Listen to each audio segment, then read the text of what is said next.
Good morning. Or good evening, I should say, rather. This is Danny Thompson, pastor of the Mt.harmony Free Will Baptist Church in Vernon, Alabama, and welcome to a Mt.harmony moment. I'll be sharing with you tonight from the book of Ecclesiastes, chapter 4. And I know that's not a common book that most folks read through, but I believe there's something here tonight for us as a church. And I want to share these things with us as Christians, but especially as the Christian church. I want to make a couple of announcements real quick. First of all, I want to remind all of the Mt.harmony church members to be here for revival throughout the month of October on Sunday mornings, and we're looking forward to that. Some guest speakers will be with us as well. And if you're looking for a church, give us a call, give us a visit, check us out on Facebook. We'd love to see you and have you come to Mt.harmony Free Will Baptist Church. Now I want to speak to you this morning from the book of Ecclesiastes, this evening, from the Ecclesiastes chapter 4, verses 9 and 10. Solomon writes, "Two are better than one because they have a good reward for their labor. For if they fall, the one will lift up his fellow. But woe to him that is alone when he falleth, for he hath not another to help him." I just want to share with you for a few moments about the importance of a church fellowship. I believe, and as I understand the Old Testament, probably Solomon did not understand the New Testament church. Wasn't even aware of the New Testament church. Wasn't writing about the New Testament church. But I think in these two verses, he gives us really what we should be doing as a church. Some basic, just very simple things that as a church we can do and we ought to be doing, and sometimes we fail to do. So I want to mention about four things this morning or this evening about the church. First of all, Solomon, I think, is stressing the fact that people need other people. That's what the church is here for. We're a people place. We ought to be a people place. We're here to encourage other people who are discouraged. And so people do need people. And then, may I say, matter of fact, the Bible said that. He said that here, two are better than one. And I will say this as kind of a preface. 1 Corinthians chapter 12, beginning in verse 12 through verse 26, Paul writes about how the church is compared to a body. Every part of the body has a function. Every part of the body is essential to the body. And so Paul is saying every member of the church is part of the body. Every member is essential, from the oldest to the youngest. The church is a body. The second thing Solomon said here in this passage is he said, he expresses the truth that people who work together will be successful. He said, and I quote again from what Solomon said, because they have a good reward for their labor. If this church is to be successful, it won't be because it's just the pastor, or just the deacons, or just the trustees, or just the teachers, or the other workers of the church. It is all of us working together. That's what makes the church successful. We need everybody who is a member of any church to get totally involved with their life, their love, their labor, so that the work of God can progress to where God wants us to be.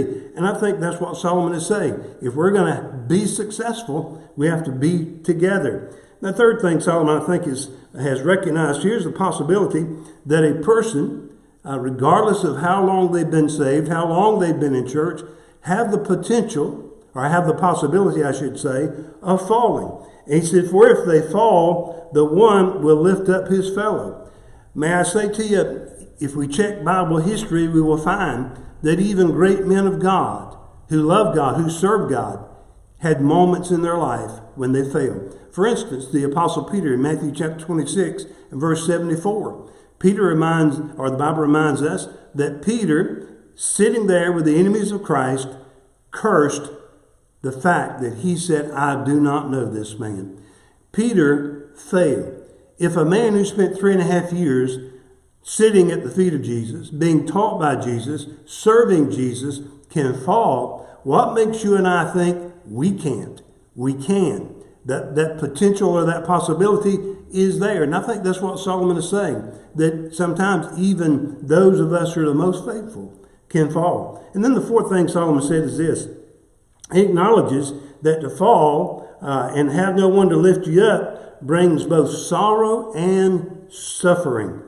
He said it this way, "But woe to him that is alone when he falleth, for he hath not another to help him up."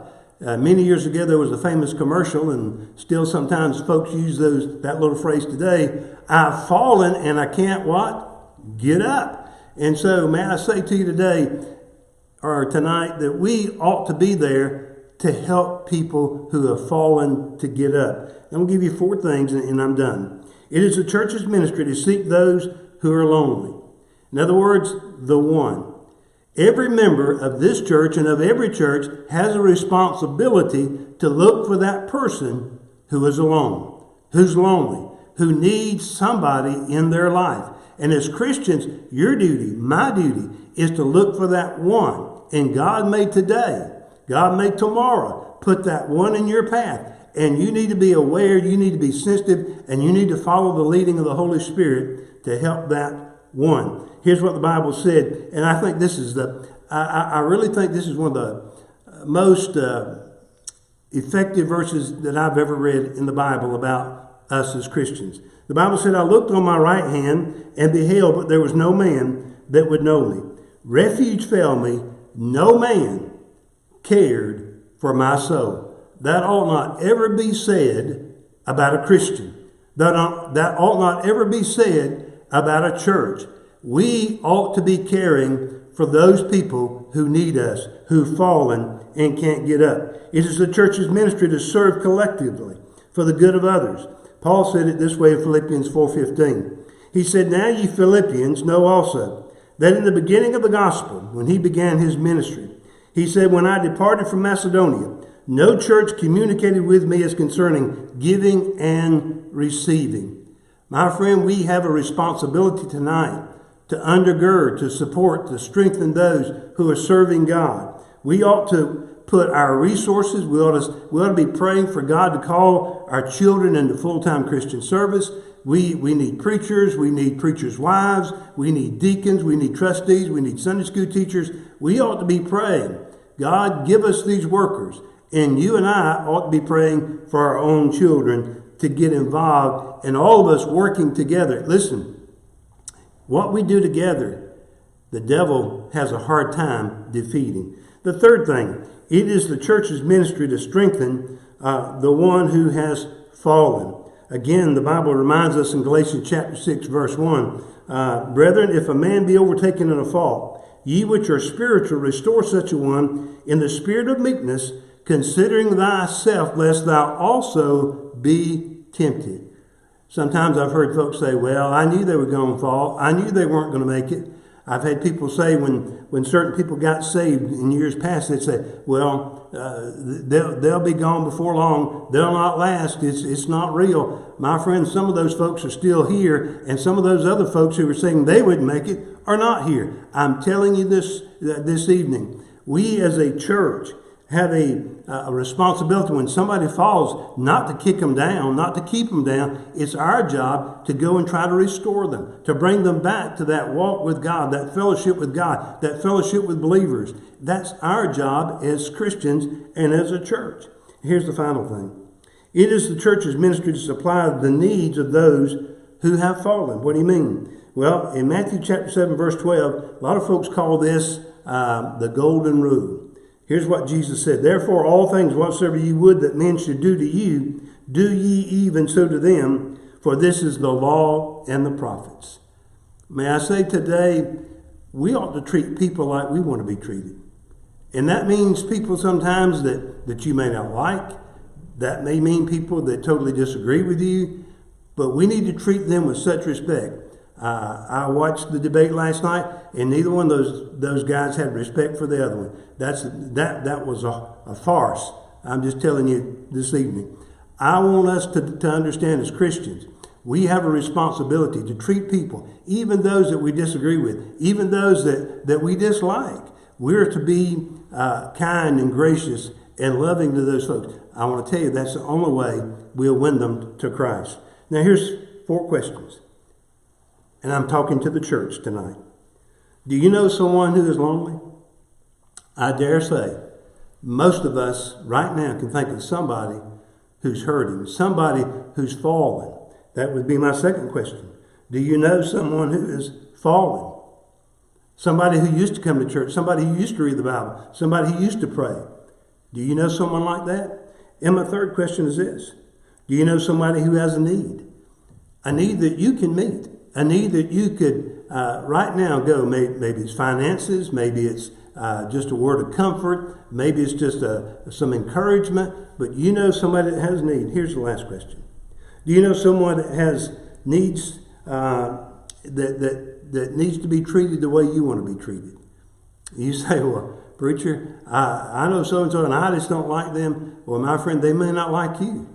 But somebody's got to care. I go back to Psalms 142 when the psalmist said, no man cared for my soul. I don't think perhaps that Solomon was thinking of the church when he wrote these verses. But I think those two verses, chapter 4, verses 9 and 10, depict what we ought to be as a church. There are people today hurting, and you and I can help them. We sing the song often, people need the Lord. But may I say to you, if I could add another verse to that, people need the church. People need the church. But they're not going to come, and they're not going to have their needs met unless you and I are willing to get out of our pew and go out into the streets and the highways and the hedges, as Jesus said, and compel them to come in. That's your work, that's my work. And if we'll work together, God will bless the church. And the church will fulfill its God-given responsibility in trying to build the fellowship of God's believers. May God bless you. Thank you for tuning in, and we'll look for another Mt.Harmony moment next Wednesday. God bless you is our prayer.